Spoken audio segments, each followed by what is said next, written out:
Hi everyone, I hope आपने पिछली video को अच्छे से देख लिया होगा और अच्छे से समझ लिया होगा। आज हम एक न्यू वीडियो पे आए हैं। तो आज हम जो लेक्चर करेंगे वो थोड़ा सा हल्का ही रहेगा, लेकिन वो बहुत इम्पॉर्टेंट रहेगा, तो आप अच्छे से सुनिएगा, ठीक है। तो स्टार्ट करते हैं हम। यस, आज जो हम रिजल्ट करेंगे वो एक स्पेशल सीक्वेंस पे ही अप्लाई होगा। कौन से सीक्वेंस पे अप्लाई होगा? या तो मोनोटोनिकली इंक्रीजिंग सीक्वेंस पे अप्लाई होगा या मोनोटोनिकली डिक्रीजिंग सीक्वेंस पे अप्लाई होगा। जहाँ पे भी आपको सीक्वेंस दिख गई मोनोटोनिकली इंक्रीजिंग, आप उठा के ये रिजल्ट लगा देंगे, ठीक है। Monotonically increasing and monotonically decreasing sequence की डेफिनेशन हमने पिछले लेक्चर में बहुत अच्छे से कर ली थी। ओके, तो हम मूव करते हैं रिजल्ट के साथ। रिजल्ट समझते हैं कि क्या है ये result. See, proof that a monotonically increasing sequence an converges to its least upper bound if and only if it is bounded above। हमें गिवन क्या है मोनोटोनिकली इंक्रीजिंग सीक्वेंस? गिवन है हमें मोनोटोनिकली इंक्रीजिंग सीक्वेंस। ये result क्या कहता है कि मोनोटोनिकली इंक्रीजिंग सीक्वेंस अगर कन्वर्जेंट होगी तो वो पक्का बाउंडेड अबव होगी, एंड मोनोटोनिकली इंक्रीजिंग सीक्वेंस अगर वो बाउंडेड अबव होगी तो वो पक्का कन्वर्जेंट होगी। ये रिजल्ट हमें ये कहता है, ठीक है।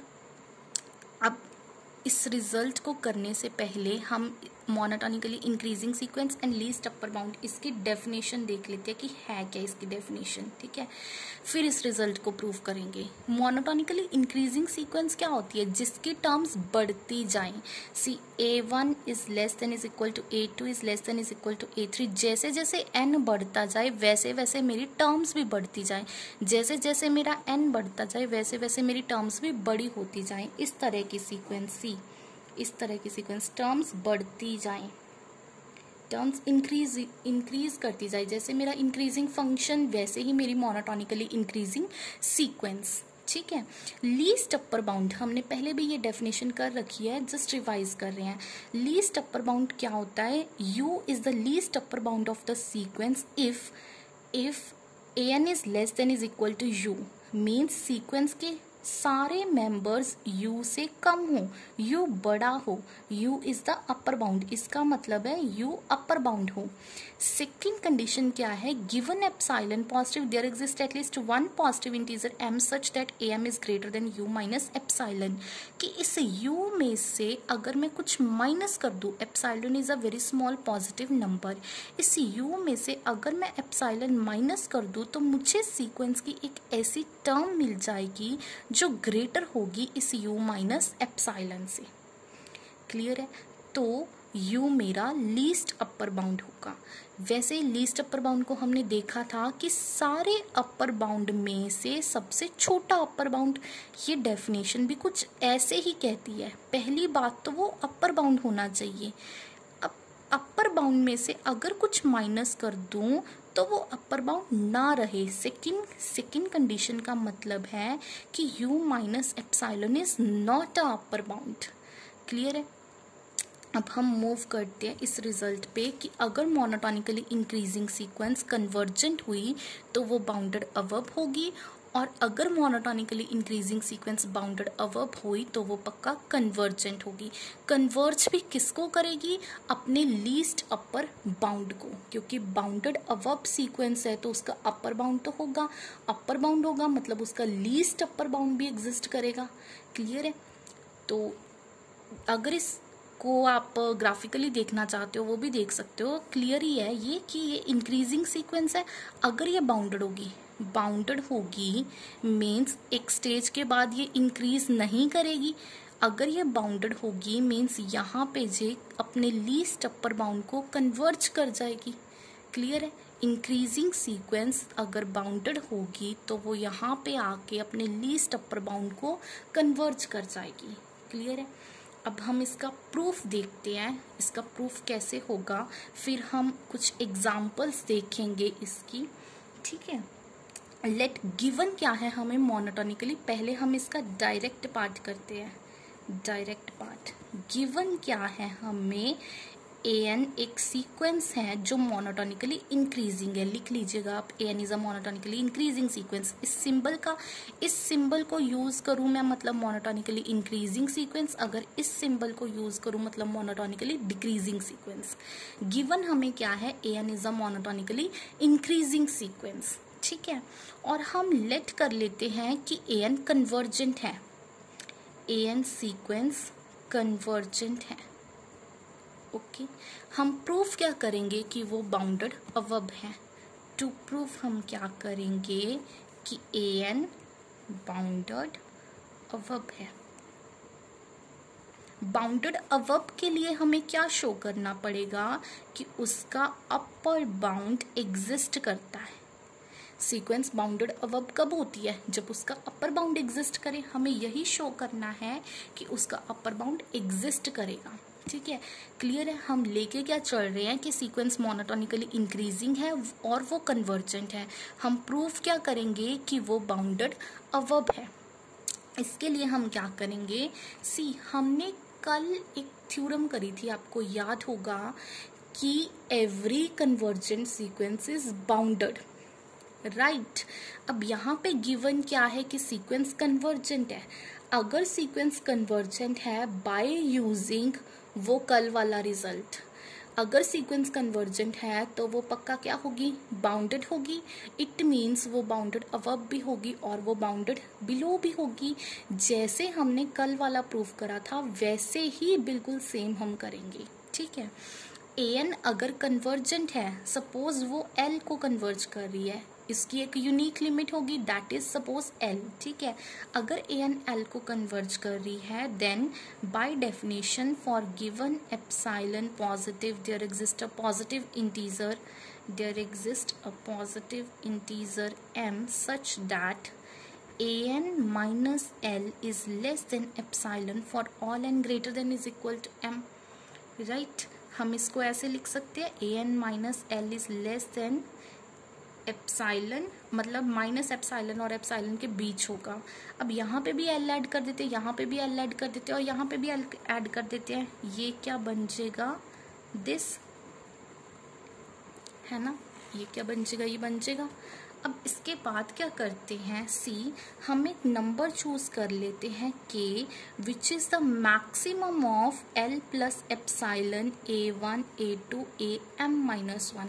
जैसे हमने कल करा था, कल हमने क्या करा था कि एक स्टेज के बाद तो सीक्वेंस बाउंडेड हो गई, एक स्टेज के बाद तो मुझे सीक्वेंस का अपर बाउंड भी मिल गया, सीक्वेंस का लोअर बाउंड भी मिल गया, लेकिन हमें ओवरऑल देखना है तो हमें overall upper bound find out करना है। बाउंडेड अबव शो करने के लिए हमें overall upper bound find out करना है। तो हम क्या करेंगे, इसका upper bound which is l plus epsilon, और जो सीक्वेंस के मेंबर्स बच गए मींस mth स्टेज से पहले जो मेंबर्स बच गए a1 a2 am माइनस 1 वो उठा लो। इन नंबर्स का जो मैक्सिमम होगा वो मेरा क्या होगा, अपर बाउंड होगा इस सीक्वेंस का, ठीक है, राइट। mth स्टेज के बाद जो अपर बाउंड है और mth स्टेज से पहले जो सीक्वेंस के मेंबर्स बच गए उन सब का मैक्सिमम क्या होगा मेरा इस सीक्वेंस का अपर बाउंड। तो क्या होगा मेरा, k is the upper bound of the sequence. Upper bound मिल गया, इट मीन्स क्या होगा, मेरी सीक्वेंस क्या होगी, bounded above. Therefore the sequence an is bounded above। Direct part मेरा इस तरीके से प्रूव हो गया। अब कन्वर्स प्रूव करने के लिए इसका मतलब होता है if and only if result directly भी ट्रू है एंड उसका कन्वर्स भी ट्रू है। अब कन्वर्स प्रूव करने के लिए हम क्या लेट करेंगे कि सीक्वेंस मोनोटोनिकली इंक्रीजिंग भी है और सीक्वेंस बाउंडेड अबव भी है। तो हम क्या प्रूव करेंगे कि सीक्वेंस क्या होगी, कन्वर्जेंट होगी, ये हम प्रूव करेंगे, ठीक है। कन्वर्स के लिए हम लेट कर लेते हैं सीक्वेंस an मोनोटोनिकली इंक्रीजिंग भी है and sequence an bounded above भी है। हम टू प्रूफ क्या करेंगे कि सीक्वेंस an कन्वर्जेंट होगी, ये चीज हम प्रूव करेंगे। और किसको कन्वर्ज करेगी? अपने लीस्ट अपर बाउंड को कन्वर्ज करेगी। हम लेट कर लेते हैं u is the least upper bound, लिख लीजिएगा आप अच्छे से, let u is the least upper bound of the sequence. ठीक है, हमें क्या प्रूव करना है कि हमारी सीक्वेंस an u को कन्वर्ज कर रही है। अब मीन्स बाय डेफिनेशन हमें क्या प्रूव करना है कि after a stage, m is the stage, after a stage sequence की टर्म्स का डिस्टेंस u से बहुत कम हो रहा है। हमें ये चीज़ शो करनी है। ये चीज़ शो करने के लिए अगर हम ये शो कर दें तो भी चल जाएगा। इसका मतलब और इसका मतलब सेम ही है। ये शो करने के लिए मैं ये शो कर दूं, ये शो करने के लिए इसमें भी u ऐड कर देते हैं, इसमें भी u ऐड कर देते हैं, इसमें भी u ऐड कर देते हैं, तो हमारे पास क्या आ जाएगा? सेकेंड, यस, हमारे पास क्या आ जाएगा? हमें शो करना था ये, तो हमने इसको ऐसे लिख दिया, राइट। इसमें भी u ऐड कर देते हैं, इसमें भी u ऐड कर देते हैं, इसमें भी u ऐड कर देते हैं। हमारे पास क्या आ जाएगा? हमें इट मीन्स हमें ये शो करना है, हमें गिवन क्या है कि सीक्वेंस मोनोटोनिकली इंक्रीजिंग है एंड सीक्वेंस बाउंडेड अबव है। ये चीज़ें हमें गिवन है। इन चीज़ों का यूज़ करके हम इसको शो करेंगे। अगर हमने ये शो कर दिया तो इससे ये प्रूफ हो जाएगा कि ये भी ट्रू है, इससे ये प्रूफ हो जाएगा कि ये भी ट्रू है, इससे प्रूफ हो जाएगा कि मेरी सीक्वेंस किसको कन्वर्ज कर रही है? यू को कन्वर्ज कर रही है, राइट। तो हम इसका यूज़ करके इसको प्रूव करेंगे। ठीक है, सीक्वेंस मोनोटोनिकली इंक्रीजिंग है। मोनोटोनिकली इंक्रीजिंग सीक्वेंस की डेफिनेशन क्या होती है? ये आपको स्टार्टिंग में ही बता दिया था। ये डेफिनेशन होती है कि जैसे जैसे टर्म्स बढ़ेंगी, जैसे जैसे n इंक्रीज होगा, वैसे वैसे मेरी टर्म्स भी क्या होंगी? बढ़ेंगी। ये डेफिनेशन है मोनोटोनिकली इंक्रीजिंग सीक्वेंस की। बाउंडेड अबव की डेफिनेशन क्या है कि अगर सीक्वेंस बाउंडेड अबव है तो उसका एक अपर बाउंड एग्जिस्ट करेगा, मीन्स उसका एक लीस्ट अपर बाउंड भी एग्जिस्ट करेगा। ठीक है, अब लीस्ट अपर बाउंड की डेफिनेशन क्या है? u is the least upper bound when, least upper bound की definition, yes, when an is less than is equal to u for all n, and इस u में से अगर हल्का सा माइनस कर दिया तो हमें एक टर्म मिल जाएगी am which is greater than u minus epsilon. इसका मतलब है u minus epsilon is not the upper bound. Clear है? अब इसको अपर बाउंड की डेफिनेशन को एंड इसको मोनोटोनिकली इंक्रीजिंग की डेफिनेशन को, इन दोनों को यूज करके हम ये शो करेंगे। ठीक है, इसको शो करना तो बड़ा इजी है। इसको कैसे शो करेंगे? हमारे पास यहाँ से अपर बाउंड की definition an is less than is equal to u and u is less than u plus epsilon. Obviously किसी नंबर में अगर कुछ ऐड करेंगे तो वो बड़ा होगा u से। इससे मेरा क्या आ गया? an is less than u plus epsilon. इसको भूल जाओ आप। इससे मेरा क्या आ गया? an is less than u plus epsilon. ये वाली चीज़ तो प्रूव हो गई। अब हमें क्या प्रूव करना है? ये वाला पार्ट, दिस पार्ट। इस पार्ट को हम कैसे प्रूव करेंगे वो देखते हैं। अब इंक्रीजिंग सीक्वेंस की डेफिनेशन है मेरी an is greater than is equal to am for all n greater than is equal to m। And am किससे बड़ा है? लीस्ट अपर बाउंड की definition am is greater than u minus epsilon. am is greater than u minus है। ये definition है हमारी least upper bound की, ये डेफिनेशन है मेरी मोनोटोनिकली इंक्रीजिंग सीक्वेंस की। दोनों डेफिनेशन इस स्टेप में हमने एक साथ यूज करी हैं, ये मोनोटोनिकली इंक्रीजिंग की और ये लीस्ट अपर बाउंड की। क्लियर है? अब यहाँ से क्या शो हो गया कि अब ये भूल जाओ, ये बीच वाली चीज़ भूल जाओ। अब यहाँ से क्या शो हो गया? an is greater than u minus epsilon for all n greater than is equal to m। Means यहाँ से मेरी ये चीज़ शो हो गई, an is greater than u minus epsilon. मेरा ये पार्ट शो हो गया और ये पार्ट भी शो हो गया, मीन्स ये होल इनइक्वालिटी प्रूव हो गई। अगर ये ट्रू होगा तो ये भी ट्रू होगा, तो ये भी ट्रू होगा। इसका मतलब क्या है, मेरी सीक्वेंस ए एन किसको कन्वर्ज कर रही है, मेरी सीक्वेंस ए एन यू को कन्वर्ज कर रही है, राइट। यही हमें प्रूव करना था कि सीक्वेंस हम लेट क्या कर रखा था हमने, कि सीक्वेंस मोनोटोनिकली इंक्रीजिंग है एंड बाउंडेड वर्ब है। हमने प्रूफ क्या कर दिया कि सीक्वेंस कन्वर्जेंट है, किसको कन्वर्ज कर रही है, यू को कन्वर्ज कर रही है। आई होप आपको प्रूफ समझ आ गया होगा। आई नो मैंने अच्छे से नहीं लिखा, मैंने ज़्यादा ध्यान आपको समझाने में दिया है, लिखा तो बुक में भी हुआ है, पढ़ लोगे आप बुक से तो वो हो जाएगा। मेन चीज़ है आपको समझ आए, ठीक है। आई होप आपको क्लियर हो गया होगा। अगर आप चाहते हो दोबारा से इसको रिपीट करें तो वो भी कर देते, एक बार दोबारा से रिपीट कर लेते हैं। सी हमने क्या करा था, हमें ये प्रूव करना था कि अगर सीक्वेंस मोनोटोनिकली इंक्रीजिंग सीक्वेंस है, अगर वो कन्वर्जेंट है तो वो बाउंडेड अवर्ब होगी, और अगर मोनोटोनिकली इंक्रीजिंग सीक्वेंस बाउंडेड अवर्ब है तो वो कन्वर्जेंट होगी। डायरेक्ट पार्ट के लिए हमने क्या करा, हमने लेट कर लिया कि सीक्वेंस मोनोटोनिकली इंक्रीजिंग है एंड वो कन्वर्जेंट है, हम प्रूफ क्या करेंगे कि वो बाउंडेड अवर्ब है। बाउंडेड अवर्ब प्रूफ करने के लिए हम ये शो करेंगे कि उसका एक अपर बाउंड एग्जिस्ट करता है। अब गिवन है सीक्वेंस कन्वर्जेंट है, तो यहाँ पे मैंने कन्वर्जेंट की डेफिनेशन लगा के, ठीक है, वो यहाँ पे आ गई, कल जैसे करा था। अब क्या करना है, बाउंडेड अवर्ब के लिए मुझे ये शो करना है कि उसका अपर बाउंड एग्जिस्ट करेगा। तो क्या करा, इस एक स्टेज के बाद जो अपर बाउंड है वो उठा लिया, और इस स्टेज से पहले जो मेंबर्स बचे थे वो उठा लिए। इनका जो मैक्सिमम होगा वो मेरी पूरी सीक्वेंस के लिए as a upper bound work करेगा। So K is the upper bound of the sequence का अपर बाउंड मिल गया, इट मीन्स मेरी सीक्वेंस क्या होगी, बाउंडेड अवर्ब शो हो गई। अब कन्वर्स के लिए हम लेट कर लेते हैं सीक्वेंस मोनोटोनिकली इंक्रीजिंग है एंड वो बाउंडेड अवर्ब है, और हम शो क्या करेंगे कि सीक्वेंस कन्वर्जेंट है, और वो किसको कन्वर्ज कर रही है, वो अपने लीस्ट अपर बाउंड को कन्वर्ज कर रही है। ये चीज़ हम शो करेंगे। मोनोटोनिकली इंक्रीजिंग एंड बाउंडेड अवर्ब हम लेट कर लेते हैं कि सीक्वेंस मोनोटोनिकली इंक्रीजिंग है एंड बाउंडेड अवर्ब है। हमें क्या शो करना है कि सीक्वेंस यू को कन्वर्ज कर रही है। तो बाय डेफिनेशन हमें ये शो करना है कि सीक्वेंस ए एन यू को कन्वर्ज कर रही है। इसके लिए हमें ये शो करना पड़ेगा, इसके लिए हमें ये शो करना पड़ेगा।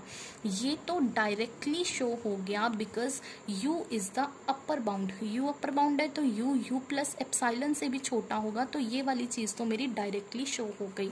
इसको शो करने के लिए मैंने मोनोटोनिकली इंक्रीजिंग का भी यूज़ करा एंड लीस्ट अपर बाउंड की डेफिनेशन भी यूज़ करी।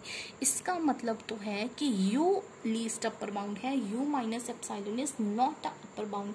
ये जस्ट डेफिनेशन है लीस्ट अपर बाउंड की, और ये जस्ट डेफिनेशन है मोनोटोनिकली इंक्रीजिंग सीक्वेंस की। तो इससे हमारा क्या प्रूफ हो गया, a n is greater than u minus epsilon. इससे हमारी ये चीज़ भी शो हो गई। तो इससे ये प्रूफ हो गया कि a n is convergent to least upper bound of the sequence. Clear है। अब जहाँ पे भी हमें मोनोटोनिकली इंक्रीजिंग सीक्वेंस दिखी, हम क्या करेंगे, हम चेक करेंगे कि वो सीक्वेंस बाउंडेड अवर्ब है। अगर वो सीक्वेंस बाउंडेड अवर्ब हुई तो हम डायरेक्टली बोल देंगे कि वो सीक्वेंस कन्वर्जेंट होगी। क्लियर है। अब इसी के साथ मिलता जुलता एक रिजल्ट, इसी का भाई, अब वो देखते हैं हम, ठीक है। वो रिजल्ट है हमारा कि अ मोनोटोनिकली डिक्रीजिंग सीक्वेंस, वो रिजल्ट होगा हमारा मोनोटोनिकली डिक्रीजिंग सीक्वेंस के लिए। Proof that a monotonically decreasing sequence, पहले यहाँ पे क्या था, इंक्रीजिंग, अब यहाँ पे क्या है, decreasing. A monotonically decreasing sequence converges to its greatest lower bound if and only if it is bounded below. Right. अब ये रिजल्ट क्या कहता है कि डिक्रीजिंग सीक्वेंस है भाई, वो ऐसे ऐसे ऐसे ऐसे ऐसे नीचे की तरफ आ रही है। अब वो मोनोटोनिकली डिक्रीजिंग सीक्वेंस है और बाउंडेड बिलो है, नीचे से बाउंडेड है, तो वो किसको कन्वर्ज करेगी, अपने ग्रेटेस्ट लोअर बाउंड को कन्वर्ज करेगी। पहले रिजल्ट क्या था कि मोनोटोनिकली इंक्रीजिंग सीक्वेंस है वो बाउंडेड अबव है, वो ऊपर से बाउंडेड है तो वो कन्वर्जेंट होगी अपने लीस्ट अपर बाउंड को। अब रिजल्ट क्या है कि मोनोटोनिकली डिक्रीजिंग सीक्वेंस है और वो नीचे से बाउंडेड है तो वो कन्वर्ज करेगी अपने ग्रेटेस्ट लोअर बाउंड को। उसी के साथ मिलता जुलता है ना रिजल्ट, वो इंक्रीजिंग के लिए था, ये डिक्रीजिंग के लिए है, राइट। अगर आप इसका प्रूफ वैसे अगर खुद से करो तो बहुत अच्छा है। अगर आप देखना चाहते हो just hint, small hint discuss कर लेते हैं प्रूफ के।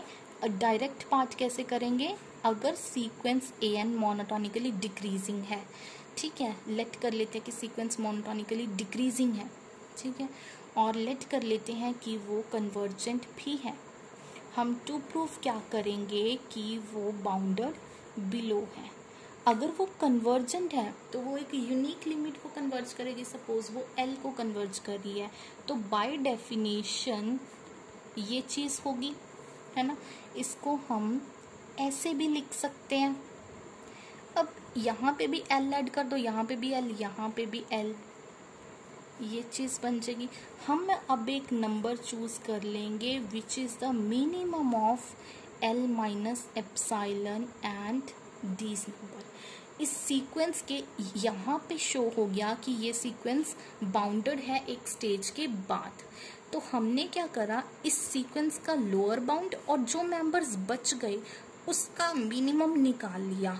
ये के एज अ वर्क करेगा lower bound of whole sequence के लिए। अब मुझे लोअर बाउंड मिल गया, इट मीन सीक्वेंस मेरी क्या होगी, बाउंडेड बिलो। बाउंडेड बिलो के लिए मुझे क्या शो करना होता है कि लोअर बाउंड एग्जिस्ट करता है। बाउंडेड अबव के लिए मुझे क्या शो करना होता है कि मेरा अपर बाउंड एग्जिस्ट करता है, राइट। अब कन्वर्स के लिए हम क्या करेंगे, लेट कर लेंगे कि मेरी सीक्वेंस मोनोटोनिकली डिक्रीजिंग है एंड वो बाउंडेड बिलो है। और क्या प्रूफ करेंगे हम कि सीक्वेंस an कन्वर्जेंट है, ये हम शो करेंगे। अगर बाउंडेड बिलो है सीक्वेंस तो उसका लोअर बाउंड एग्जिस्ट करेगा, मीन्स उसका ग्रेटेस्ट लोअर बाउंड भी एग्जिस्ट करेगा। और मान लेते हैं वो ग्रेटेस्ट लोअर बाउंड क्या होगा, L होगा वो ग्रेटेस्ट लोअर बाउंड। हमें क्या शो करना है कि वो सीक्वेंस इस L को कन्वर्ज करेगी, हमें ये शो करना है। तो बाय डेफिनेशन हमें क्या शो करना है, ये शो करना है। ये शो करने के लिए हम इसको शो करेंगे, ये चीज़ मत भूलिएगा। ये this is a very important thing for all n greater than is equal to m, ये बहुत इंपॉर्टेंट है। इसके लिए हम यहाँ पे भी L ऐड कर देंगे हर जगह, मीन्स हमें ये शो करना है, राइट। सेम जैसे पहले करा था, यहाँ पे लिख लो मोनोटोनिकली डिक्रीजिंग की डेफिनेशन। मोनोटोनिकली डिक्रीजिंग की डेफिनेशन ये होगी कि जैसे जैसे हमारे नंबर्स बढ़ेंगे तो वैसे वैसे जैसे जैसे हमारा n इंक्रीज होगा वैसे वैसे सीक्वेंस की टर्म्स क्या होंगी, डिक्रीज होंगी। यहाँ पे मोनोटोनिकली डिक्रीजिंग की डेफिनेशन यूज होगी, ठीक है। इसके साथ हमारी डेफिनेशन यूज होगी ग्रेटेस्ट लोअर बाउंड की। L is the greatest lower bound of the sequence if L क्या होगा, मेरा लोअर बाउंड होगा। और इस L में मैं कुछ ज़रा सा ऐड कर दूं तो मुझे सीक्वेंस की एक ऐसी टर्म मिल जाएगी, for given epsilon positive there exist a positive integer m such that am is less than l plus epsilon. इस L में मैं ज़रा सा कुछ ऐड कर दूं तो मुझे सीक्वेंस की एक ऐसी टर्म मिल जाएगी, वो छोटी होगी l प्लस एप्सिलॉन से। It means l plus epsilon is not a lower bound. ये ग्रेटेस्ट लोअर बाउंड की डेफिनेशन है, ये मोनोटोनिकली डिक्रीजिंग सीक्वेंस की डेफिनेशन है, ठीक है। अब इसको शो करने के लिए हम क्या करेंगे, जैसे यहाँ पे करा था वैसे ही जैसे पहले करा था। सी ये चीज़ गिवन है, an is greater than is equal to l। l किससे बड़ा होगा, l माइनस एप्सिलॉन से। सो यहाँ से आ गया an, ये वाली चीज़ भूल जाइए, यहाँ से आ गया an is greater then l minus epsilon, means मेरी ये वाली चीज़ प्रूव हो गई। अब हमें क्या शो करना है, ये इसको शो करने के लिए क्या यूज़ करेंगे हम, मोनोटोनिकली इंक्रीजिंग की डेफिनेशन, डिक्रीजिंग की डेफिनेशन भी यूज़ करेंगे एंड ग्रेटेस्ट लोअर बाउंड की डेफिनेशन भी यूज़ करेंगे। सी हमें मोनोटोन ये तो दिया है ना, a n is less than is equal to an is less than is equal to am for all n greater than is equal to m, ये तो मोनोटोनिकली डिक्रीजिंग की डेफिनेशन होगी। अब यहाँ पे दिया है am is less than epsilon l plus epsilon, ये किसकी डेफिनेशन होगी, ग्रेटेस्ट लोअर बाउंड की डेफिनेशन होगी।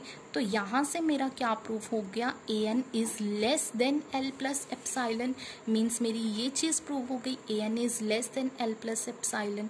तो यहाँ से मेरा क्या प्रूफ हो गया कि सीक्वेंस an कन्वर्ज करती है किसको, अपने ग्रेटेस्ट लोअर बाउंड को, राइट। आप इस प्रूफ को एक बार, 2 बार, 3 बार अच्छे से देखिएगा, फिर बुक से पढ़िएगा, तो आपको जाके और अच्छे से क्लियर हो जाएगा, ठीक है। ऐसे ये वाली चीज़ अपने माइंड में रखिएगा कि इंक्रीजिंग सीक्वेंस अगर ऊपर से बाउंडेड होगी तो कन्वर्ज करेगी, डिक्रीजिंग सीक्वेंस अगर नीचे से बाउंडेड होगी तो कन्वर्ज करेगी। ये किसको कन्वर्ज करेगी, अपने लीस्ट अपर बाउंड को, और ये किसको कन्वर्ज करेगी, अपने ग्रेटेस्ट लोअर बाउंड को, है ना। अब हम आगे मूव करते हैं, इससे रिलेटेड 1-2 एग्जाम्पल्स करते हैं, ठीक है। जैसे ये एग्जाम्पल नंबर 1 हमने कल शो करा था कि ये मोनोटोनिकली डिक्रीजिंग सीक्वेंस है, और इसको हमने कल शो करा था मोनोटोनिकली इंक्रीजिंग सीक्वेंस है। कल के लेक्चर में देख लीजिएगा, अगर आपने नहीं देखा होगा तो प्लीज़ देख लीजिएगा, ठीक है। हमने कल शो करा था ये मोनोटोनिकली डिक्रीजिंग सीक्वेंस है, राइट। अब फर्स्ट कोई देखो, अब डिक्रीजिंग सीक्वेंस है, मोनोटोनिकली डिक्रीजिंग है, मैं चेक करूंगी क्या ये सीक्वेंस बाउंडेड बिलो है। अगर ये सीक्वेंस बाउंडेड बिलो हो गई, डिक्रीजिंग एंड बाउंडेड बिलो, तो मैं डायरेक्टली वो थ्योरम यूज करके जो हमने अभी करी बोल दूंगी कि ये सीक्वेंस कन्वर्जेंट है।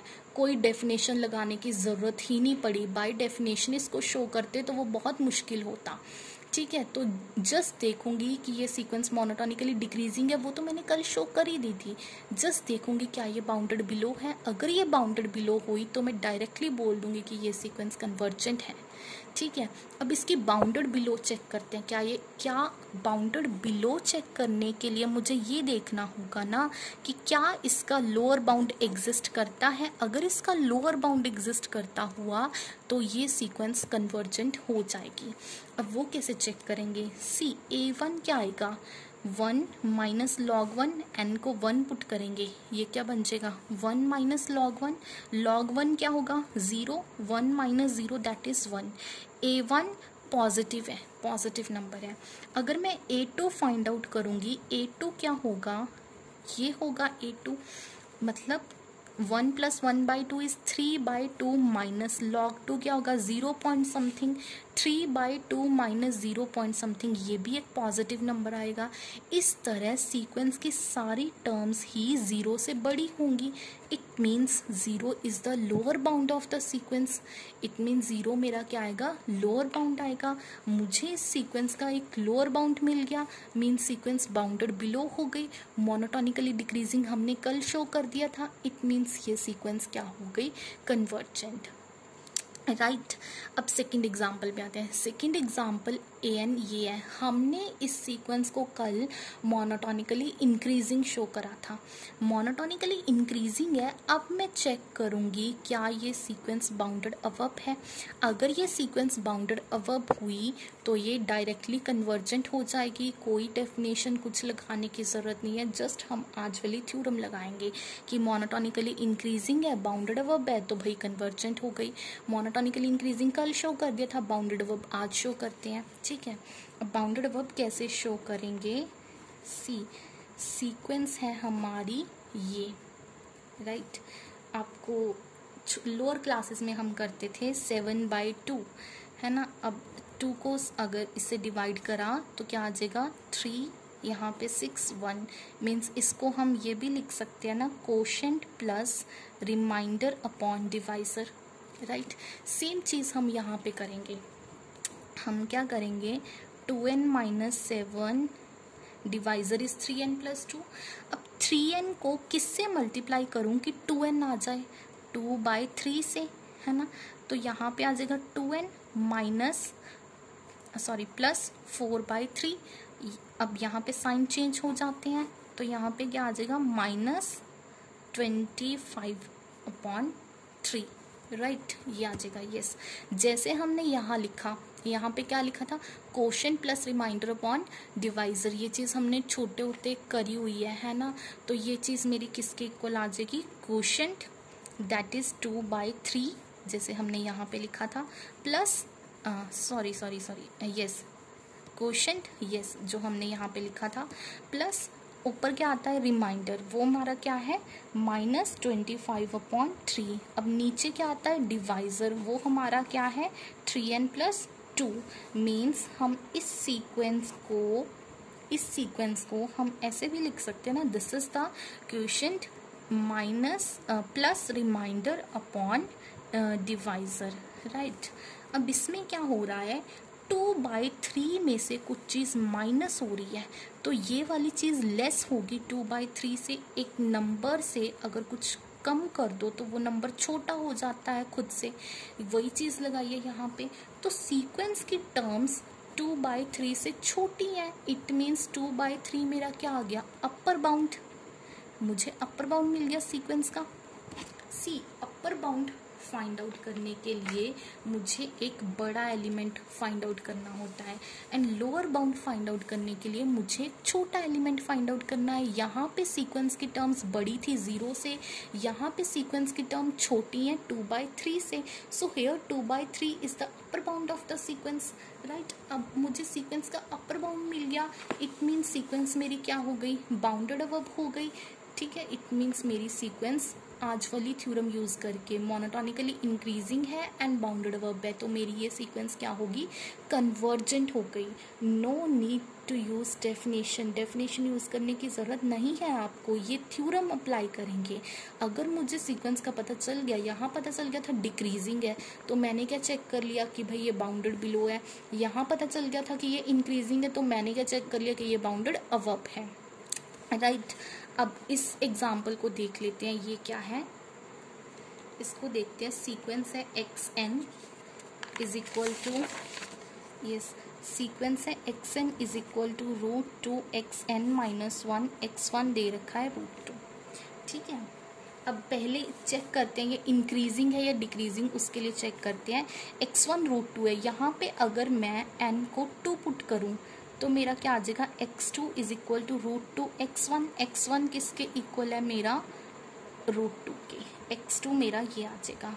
अब इस नंबर और इस नंबर में से बड़ा ये है, मीन्स मेरा x2 बड़ा है x1 से, x2 बड़ा है x1 से, x1 x2 ये चीज़ है मेरी, है ना। अब इसको मुझे अगर शो करना है कि ये बाउंड इंक्रीजिंग है, इंक्रीजिंग शो करने के लिए मुझे ये शो करना पड़ेगा कि xn + 1 is greater then xn for all n। मुझे ये शो करना पड़ेगा, ये शो करने के लिए